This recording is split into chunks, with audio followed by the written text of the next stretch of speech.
Major Harshavardhan చవాగర్ మీ సర్వీస్లో crucial అనిపించినటువంటి operation ఏదైనా చెప్తారు? కాశ్మీర్లో బేసిక్గా ఏమవుతుందంటే ఒక టెర్రరిస్ట్ ఉన్నాడు అని మాకు అనిపించిందో డైరెక్ట్గా వెళ్తే వాళ్ళు ఎవరో ఒకళ్ళని ముందే పెట్టుంచుతారు, వాళ్ళకి ఇన్ఫర్మేషన్ వచ్చేస్తుంది, వాళ్ళు పారిపోతారు. వాళ్ళ చేతుల్లో ఎలాంటి weapon? వాళ్ళ దగ్గర AK-56 ఉంది, ఒకళ్ళ దగ్గర పిస్టల్ కూడా ఉంది, గ్రెనేడ్స్ కూడా ఉన్నాయి. సో అందుకని మేము ఏం చేసామంటే మా దగ్గర ఒక టిప్పర్ ఉండేది లారీ, అందులో వెనకాల మొత్తం కాంక్రీట్ ఉంటే రాళ్ల మధ్యలో మేము ఒక చిన్న ఎన్క్లోజర్ లా చేసుకొని అందులో నేను నా స్నైపర్ అంటే బయట వ్యక్తులకు కనిపించు. ఏ ఇంటి మీద అయితే మాకు డౌట్ ఉందో ఆ ఇంటి వెనకాల ఒక చిన్న కొండ ఉంది, పైకి ఎక్కి అక్కడ కూర్చొని సర్వేలెన్స్ పెట్టాం. ఆ ఇంటికి గట్టిగా ఒక 10 to 15 మీటర్స్ దూరంలో ఒక కౌ షెడ్ ఉంది, క్యాటిల్ షెడ్. దొడ్డి ఆ గడ్డి వెనకాల ఒక టెర్రరిస్ట్ దాక్కొని ఉన్నాడు. గడ్డిలన్నీ బయటికి ఇలా తీసుకొని అతను బయటకు వచ్చాడు. ఫైర్ చేద్దాం అనుకున్న టైంకి వెనకాల మా ఆర్మీ ఇంకొక వెహికల్ వచ్చింది.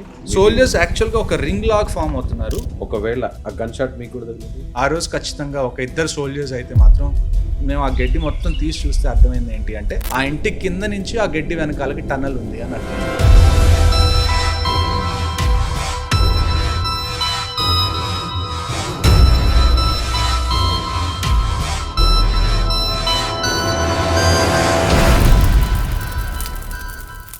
మన దేశంలో ఇటీవల జరిపిన అధ్యయనాల ప్రకారం 60 ఏళ్ల వయసు దాటిన వారిలో చాలామంది మోకాళ్ళ సమస్యలతో బాధపడుతున్నారు. అందులో మోకాళ్ళ చిప్పులు అరిగిపోయి చాలామంది సర్జరీకి వెళ్తున్నారు. అయితే సర్జరీ దిక్కు అనుకునే వారికి ఎపియాన్ పెయిన్ క్లినిక్ ఒక శుభవార్త చెప్పింది. ప్లాస్మా థెరపీ ద్వారా ఈ సమస్యకు చెక్ పెడుతుంది. సో ఇమీడియట్గా ఈ సమస్యతో బాధపడేవారు ఈ కింద నెంబర్కు కాల్ చేయండి. నమస్తే, నేను విజయ్. మన ముందు ఉన్నారు ఆర్మీ ఆఫీసర్ మేజర్ హర్షవర్ధన్ చవాగర్. నమస్తే చవాగర్. జై హింద్ సార్. నిజంగా ఆర్మీ ఆఫీసర్తో ఇంటర్వ్యూ చేయడం నాకు చాలా హ్యాపీగా ఉంది, ప్రౌడ్గా ఉంది. సో మీరు ఇప్పుడు ఆపరేషన్ చేసే పీరియడ్లో మీరు ఏ ట్రూప్లో ఉన్నారు? నేను రాష్ట్రీయ రైఫిల్స్ లో ఉన్నారు. అంటే ఇప్పుడు అమరన్ మూవీ సంబంధించిన ఎగ్జాక్ట్లీ రాష్ట్రీయ రైఫిల్స్ అంటే basically anti terrorism and counter infiltration battalions అన్నమాట. అంటే తీవ్రవాదులు మన దేశంలో చొరబడిన తర్వాత వాళ్ళు దాక్కున్న వాళ్ళని వెతికి పట్టుకోవడం, అంతే వాళ్ళని చంపేయడం. అది బేసిక్ గా రాష్ట్రీయ రైఫిల్స్ ఒక్క పని. మీకు టెర్రరిస్ట్ ఉన్నారనే ఇన్ఫర్మేషన్ ఎలా వస్తుంది? 2 రకాలుగా వస్తుంది. మా దగ్గర ఇంటెలిజెన్స్ 2 రకాలు ఉంటుంది. ఒకటి హ్యూమన్ ఇంట్, ఒకటి టెక్నికల్ ఇంట్. హ్యూమన్ ఇంట్ అంటే ఏంటి అంటే మాకు కొంతమంది సోర్సెస్ ఉంటారు, వాళ్ళు ఎవరన్నా అబ్జర్వ్ చేశారు టెర్రరిస్టులు ఉన్నారు పలానా చోట అంటే వాళ్ళు మాకు ఇన్ఫర్మేషన్ ఇస్తారు. అలా కాదు. టెక్నికల్ ఇంట్ అంటే ఏంటంటే కొంతమంది టెర్రరిస్టులు ఫోన్ నెంబర్స్ కానీ వాళ్ళ ఫోన్స్ కానీ మేము ఆల్రెడీ ట్రేసింగ్ లో పెట్టి ఉంచుతాం స్టార్టింగ్ నుంచి. ఎప్పుడైతే వాళ్ళ నెంబర్ ట్రేస్ అయితే వాళ్ళు మొబైల్ ఆన్ చేస్తారు, వాళ్ళ నెంబర్ ట్రేస్ అవుతుందో వెంటనే మాకు టెక్నికల్ ఇంటెలిజెన్స్ కూడా వస్తుంది. సో ఈ 2 ఎప్పుడైతే కరెక్ట్ గా మాకు కొలాబరేట్ అవుతాయో, 2 కన్ఫర్మ్ అయితే అది ఖచ్చితంగా 100% అని మాకు అర్థం అవుతుంది. ఒకవేళ 1 కన్ఫర్మ్ అయినా కానీ మేము ఛాన్స్ తీసుకోం, మేము ఖచ్చితంగా వెళ్తాం. డైరెక్ట్ గా వెళ్తే వాళ్ళు ఎవరో ఒకళ్ళని ముందే పెట్టుంచుతారు, వాళ్ళకి ఇన్ఫర్మేషన్ వచ్చేస్తుంది, వాళ్ళు పారిపోతారు మేము రీచ్ చేయడానికి. సో అందుకని మేము ఏం చేసామంటే మా దగ్గర ఒక టిప్పర్ ఉండేది లారీ, అందులో వెనకాల మొత్తం కాంక్రీట్ ఉంటే ఆ కాంక్రీట్ లో మేము స్పేస్ తయారు చేసుకొని అందులో మన షీట్స్ ఉంటాయి కదా, యాస్బెస్టాస్ షీట్స్ లాగా, రాళ్ల మధ్యలో మేము ఒక చిన్న ఎన్క్లోజర్ లా చేసుకొని అందులో నేను నా స్నైపర్ మేమిద్దరమే ఫస్ట్. బయట వ్యక్తులకు కనిపించు. బయట వ్యక్తులకి ఎలాగుంటుందంటే మొత్తం రాళ్ళ లాగా కనపడుతుంది.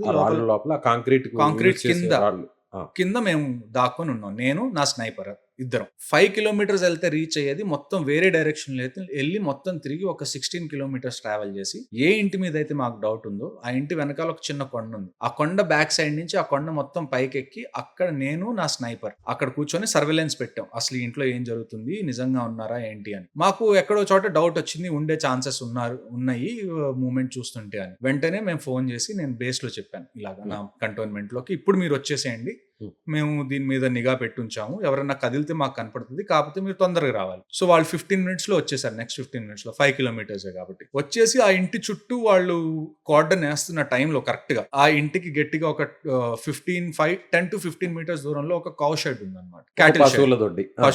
ఆ పశువుల దొడ్డిలో చాలా వరి కట్టలు ఉంటాయి కదా, ఎండుగడ్డి కట్టలు, అవన్నీ పెట్టున్నాయి. కాకపోతే మాకు తెలియని విషయం ఏంటి అంటే కరెక్ట్ గా ఎప్పుడైతే మొత్తం కార్డన్ కంప్లీట్ అవ్వబోతుందో ఆ ఎండుగడ్డిలోంచి ఒక టెర్రరిస్ట్ బయటకు వచ్చేసి మా కాన్సన్ట్రేషన్ మొత్తం ఏమో ఇంటి మీద ఉంది, కానీ దాన్ని ఎవరు సర్వేలెన్స్ చేయట్లేదు.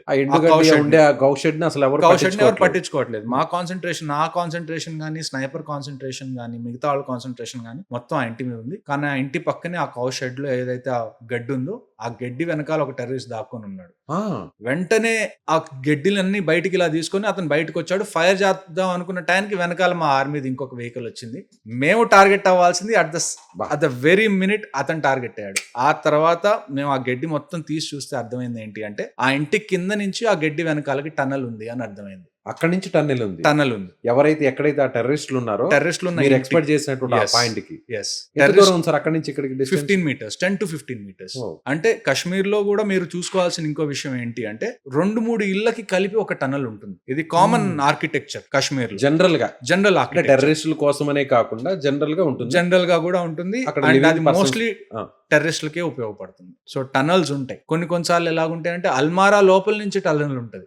మీకు ఒకసారి అల్మీరా ఓపెన్ చేస్తే మీకు కింద చెక్క ఉంటుంది కదా, అవును. ఆ చెక్క మీకు పైకి ఎత్తితే అందులో 3-4 దాక్కోడానికి మీకు ప్లేసెస్ ఉంటాయి. వాహ్. మీకు ఒక ఇంట్లోకి మీరు వెళ్తున్నప్పుడు మీకు ఏమనిపిస్తుంది అంటే ఇల్లు ఖాళీగా ఉంది అనిపిస్తుంది. కానీ ఆ ఒక్క ఇంట్లోనే మీకు ఎన్ని హైడింగ్ ప్లేసెస్ ఉంటాయి మీకే ఎక్స్పెక్ట్ లాస్ట్ మూమెంట్ వరకు కూడా మీకు తెలియదు. ప్రతి దాన్ని వదిలిపెట్టకుండా search ప్రతి దాన్ని వదిలిపెట్టకుండా సర్చ్ చేయాలి. ఆ టైంలో ఒకవేళ మీరు ఎక్స్పెక్ట్ చేసిన విధంగా ఆర్మీ వెహికల్ కానీ మీ వెనక మీకు సపోర్టింగ్ గా అంటే ఒక రకంగా మీకు ఏమంటారంటే మీ లాంగ్వేజ్ లో ఏమంటారు బ్యాకప్ గాని లేకుండా ఉంటే ఆ రోజు ఖచ్చితంగా ఒక 2 సోల్జర్స్ అయితే మాత్రం ప్రాణాలు పోవాల్సి వచ్చేది. ఆ గన్ షాట్ మీకు కూడా తగిలింది. ఆ ఇంటి మీద నా అబ్జర్వేషన్ అంతా ఉంది.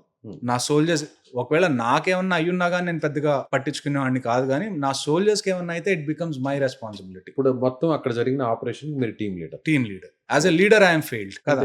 మన సోల్జర్ కి ఏమన్నా అయిందంటే ఒకవేళ మీరు 4 టెర్రరిస్టులు ఉంటే 3 టెర్రరిస్టులను చంపి 4 టెర్రరిస్టులు 2 సోల్జర్స్ చంపితే that operation is still A failure కిందే వస్తుంది కదా. అబ్బా, మనం చూస్తుంటాం జనరల్ గా అంటే ఎక్కడైనా మామూలుగా ఇట్లా టెర్రరిస్టులని పట్టుకోవడానికి వెళ్ళినప్పుడు మీరు ఈ రాష్ట్రీయ రైఫిల్స్ కావచ్చు, వేరే అదర్ బెటాలియన్స్ కావచ్చు వెళ్ళినప్పుడు ఒక 4 టెర్రరిస్టులు చనిపోయారు, 2 ఆర్మీ ఆఫీసర్స్ లేకపోతే సోల్జర్స్ చనిపోయారు అంటారు. సో అది ఫెయిల్యూర్ కింద సక్సెస్ఫుల్ ఆపరేషన్ ఎలా అవుతుంది? You have lost human resource కదా. అంతే కదా, మన ఆఫీసర్స్ మన సోల్జర్స్ ని మనం లాస్ అయినప్పుడు దాన్ని మనం టెర్రరిస్టులను చంపాలన్న ఏం అచీవ్ అయింది. అది మన 100% సక్సెస్ఫుల్ ఆపరేషన్ అని మనం అనలేము అలాంటి ఆపరేషన్స్. సో ఇప్పుడు మీరు చెప్పిన ఇన్సిడెంట్ ఇది ఒక రకంగా ఆ టైంలో మీకు ఎలా అనిపించింది? ఆ 2 to 3 seconds ఎప్పుడైతే నేను రియలైజ్ అయ్యాను ఆ గడ్డిలోంచి ఒక వ్యక్తి బయటికి వస్తున్నాడు, ఐ బికేమ్ హెల్ప్లెస్. ఎందుకంటే నేనున్న దూరానికి నాకున్న రియాక్షన్ టైంకి ఆ వెహికల్ రాకపోయి ఉంటే నేను చంపగలిగే వాడిని ఆ టెర్రరిస్ట్ ని. కాకపోతే నేను చంపే లోపల అతను ఖచ్చితంగా 2 చంపగలిగి ఉండేవాడు. వాళ్ళ చేతిలో ఎలాంటి weapons? వాళ్ళ దగ్గర AK-56 ఉంది, ఒకళ్ళ దగ్గర AK-56 ఉంది, పిస్టల్ కూడా ఉంది, గ్రెనేడ్స్ కూడా ఉన్నాయి అతని దగ్గర. ఒక పర్సన్ దగ్గర ఎదురుగా 2 సోల్జర్స్ ఉన్నారు. సోల్జర్స్ యాక్చువల్ గా ఒక రింగ్ లాగ్ ఫామ్ అవుతున్నారు. తను ఎక్కడి నుంచి అయితే బయటకు వచ్చాడో అతనికి ఎదురుగా 2 సోల్జర్స్ ఉన్నారు. ఎప్పుడు కూడా సోల్జర్స్ బడ్డీ పేరులో పనిచేస్తారు. ఓకే, సోల్జర్ ఎప్పుడు కూడా ఒక సోల్జర్ ఒక చోట ఉండడు, కనీసం 2 సోల్జర్స్ కలిసి ఉంటారు. ఒకరికి బ్యాకప్ ఉంటారు, ఒకరి ముందు ఫీల్డ్ లో వెళ్తుంటారు. వాళ్ళని మనం బడ్డీ పేరు అంటాం. బడ్డీ పేరు. ఎస్. ఓకే, సో అది ఇప్పటికీ కూడా మీరు మర్చిపోలేని ఆ 2-3 seconds ఏదైతే ఉందో అంటారు కదా కాళ్ళు చేతులు పనిచేయలేదు అని, ఒక్కసారిగా helpless. I became very helpless. ఎంత ధైర్యంగా ఉన్నా కూడా మీరు అన్నట్టుగా మీ టీమ్ మెంబర్స్ మీరు లాస్ అయ్యారంటే అది నిజంగా చాలా అప్సెట్ అవుతారు. అది ఎప్పటికి కూడా మచ్చలాగే ఉండిపోతుంది. సరే, ఆ ఇన్సిడెంట్ లో ఎంతమంది టెర్రరిస్టుల్ని మీరు? ఆ ఇన్సిడెంట్ లో మొత్తం 4 టెర్రరిస్టులు. ఇంట్లో 3 ఉన్నారు, గడ్డివామ వెనకాల ఇంకొక అతను, 4 మొత్తం. ఇప్పుడు ఇతన్ని వెనకున్న మీ బ్యాక్ అండ్ ఆర్మీ వెహికల్ వచ్చి అతన్ని చంపేసింది. ఆ తర్వాత ఇంట్లో ఉన్న 3 మిగతా వాళ్ళని యాజ్ ఎ టీమ్ నేను కూడా అప్పటికి కిందకు వచ్చేసాను అబ్జర్వేషన్ పోస్ట్ దగ్గర నుంచి. ఇంకా మిగతా వాళ్ళని కూడా మేము కిల్ చేసేసాం. సక్సెస్ఫుల్ గా అది సక్సెస్ఫుల్ గా అయిపోయింది. బట్ ఆ టెన్షన్ ఉన్నా కూడా 100% సక్సెస్ అయింది. నిజంగా గ్రేట్ సార్. ఎందుకంటే మీలాంటి ఆఫీసర్స్ ఇలా ప్రాణాలను పణంగా పెట్టి నిజంగా కొన్ని కోట్ల మంది ప్రాణాలని మీరు కాపాడుతున్నారు. నిజంగా గ్రేట్ సార్. Salute sir. జై.